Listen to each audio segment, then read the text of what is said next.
ഒരു ടീമിൻ്റെ അവിഞ്ഞ കളി കണ്ടിട്ട് ഫ്രസ്ട്രേഷൻ തീരാനായിട്ട് വീണ്ടും ഫ്രസ്ട്രേഷൻ തീർക്കാൻ വന്നവരാണോ നിങ്ങൾ എന്നാൽ ചിലത് പറയാനുണ്ട്. എന്താ മസ്മരിക കളി. കേരള ബ്ലാസ്റ്റേഴ്സ് മോഹൻ ബഗാൻ റിസർവ്സ് എന്ന് തന്നെ പറയും. കുറച്ച് സീനിയർ പ്ലേയേഴ്സ് കളിച്ചത് ഒഴിച്ച് കഴിഞ്ഞാൽ ബാക്കി കളിച്ച എല്ലാം റിസർവ് പ്ലെയേഴ്സാണ്.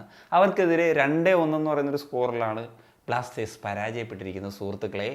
എന്നാണെങ്കിലും എനിക്ക് മോഹൻ ബഗാനോടാണ് ഇതിൽ വിയോജിപ്പുള്ളത്. എന്തിനാണ് ഇങ്ങനത്തെ റിസർവ് ടീമിനെയൊക്കെ ഇറക്കി നാണം കെടുത്തുന്നത് ബ്ലാസ്റ്റേഴ്സിന്? സീനിയർ ടീമിനെതിരെയാണ് കളിച്ച് തോറ്റെങ്കിൽ അങ്ങനെയെങ്കിലും പറയായിരുന്നു. ഇത് അതിനേക്കാൾ വലിയ നാണക്കേടാണ്. എന്തായാലും കുഴപ്പമില്ല. ആദ്യത്തെ മത്സരം ജയിച്ചിട്ട് നമ്മളിനിയിപ്പോൾ റിസർവ്സ് അല്ലേ എന്തായാലും ജയിച്ച് സെമിയിലെങ്കിലും കയറും.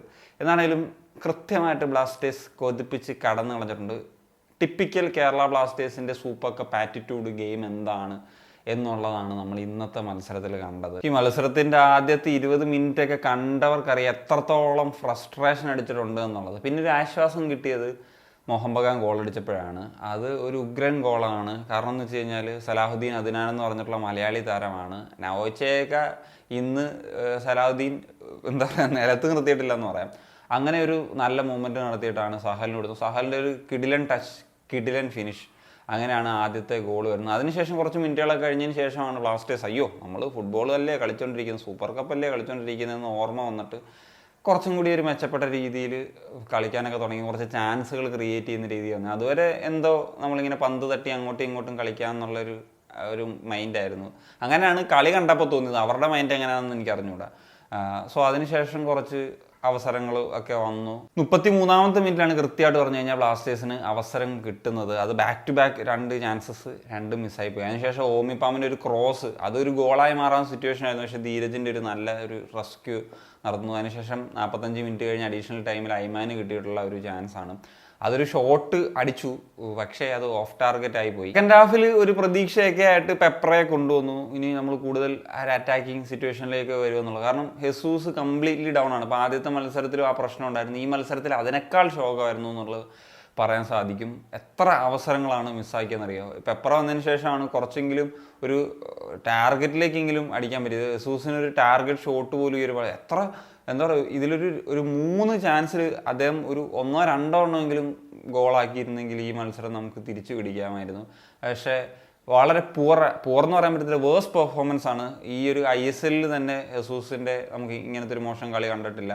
അദ്ദേഹത്തിൻ്റെ ഏറ്റവും മോശം 2 കളികളാണ് കഴിഞ്ഞ സൂപ്പർ കപ്പ് മത്സരം, ഈ ഒരു സൂപ്പർ കപ്പ് മത്സരം എന്നുള്ളത്. അതിനുശേഷമാണ് ആഷിക്ക് അതിൻ്റെ ലെഫ്റ്റിലൂടെയുള്ള റണ്ണാണ്. അത് നല്ല ടൈമുണ്ട് നമുക്ക് ഡിഫൻസിന് വന്നിട്ട് ഇത് ചെയ്യാനായിട്ടൊക്കെ. മിലോസൊക്കെ ആണെങ്കിൽ അദ്ദേഹത്തിൻ്റെ ഈ സുഹേൽ അവിടെ പൊസിഷൻ എടുത്തിരിക്കുമ്പോൾ മിലോസ് നിങ്ങൾ ജസ്റ്റ് നോക്കിയാൽ മതി മിലോസിൻ്റെ ഒരു പൊസിഷനിങ് എങ്ങനെയായിരുന്നു, അദ്ദേഹം ഏത് സൈഡിലോട്ടാണ് നിൽക്കുന്നത് എന്നുള്ളത് ഒരു ടാപ്പിൻ ചെയ്യാനുണ്ടായിരുന്നുള്ളൂ എന്നുള്ളതാണ്. അത് ആഷിക്കിൻ്റെ അതൊന്ന് ഇൻ്റർസെപ്റ്റ് ചെയ്യാൻ ഹോമിക്കും കഴിഞ്ഞില്ല.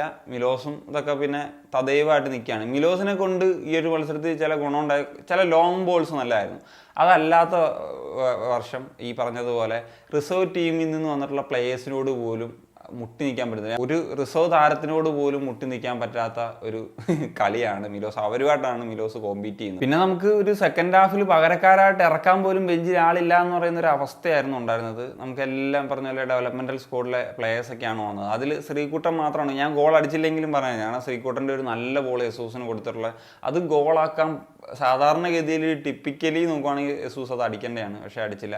പിന്നെ യെസൂസിന് പറഞ്ഞാൽ ശ്രീകുട്ടനായിട്ട് വെച്ച് കൊടുത്തിട്ടുള്ള ചാൻസാണ്, നല്ല ഫിനിഷിംഗ് ആയിരുന്നു. അങ്ങനെയാണ് ഗോളാക്കി മാറ്റിയത്. അതല്ലാണ്ട് എത്ര കിട്ടിയ ചാൻസ്, എബിൻ ദാസിന് കിട്ടിയുള്ള ചാൻസ്, ഒരു പാസ് എടുക്കുന്ന ഒരു ആക്യുറസി പോലും ഉണ്ടായിട്ടില്ല എന്നുള്ളതാണ്. അത് ആ ഒരു ഷോട്ട് എന്ന് വെച്ച് കഴിഞ്ഞാൽ അതെന്താ ഒരു ഫെദർ ടച്ച് ചെയ്ത പോലെ, എന്താണ് അവിടെയൊക്കെ സംഭവിക്കുന്നത് എന്നുള്ളത് മനസ്സിലാകുന്നില്ല. എന്താണെങ്കിൽ ഈ തൊലിഞ്ഞ കളിയും വെച്ചുകൊണ്ട് അടുത്ത റൗണ്ടിലേക്കൊന്നും കയറിയിട്ടും പ്രത്യേകിച്ച് കാര്യമൊന്നുള്ള കാര്യം ഉറപ്പാണ്. പിന്നെ അതുകൊണ്ട് തന്നെ നേരത്തെ വീട്ടിൽ വരാമല്ലോ, ഇവർക്കൊക്കെ നേരത്തെ വീട്ടിൽ പോകാമല്ലോ, അതൊരു വലിയ കാര്യമാണ്. പിന്നെ കോച്ച് മത്സരത്തിന് ശേഷം പറഞ്ഞിട്ടുള്ള കാര്യമാണ്, പ്ലേയേഴ്സിനെയൊക്കെ നന്നായിട്ട് വിമർശിച്ചു. അതുപോലെ പ്ലേയേഴ്സൊക്കെ ഹോളിഡേ മൂഡിലാണെന്ന് പറഞ്ഞു. പിന്നെ എനിക്ക് ഈ മത്സരത്തിൽ കോച്ചിൻ്റെ ഭാഗത്തു നിന്ന് തോന്നിയിട്ടുള്ളൊരു പ്രശ്നമായിട്ട് തോന്നിയത്, ഈ ഇന്നത്തെ മാച്ച് ഹെസൂസ് കംപ്ലീറ്റ്ലി പാളി നിൽക്കുകയാണെന്നുള്ള കാര്യം മനസ്സിലായി.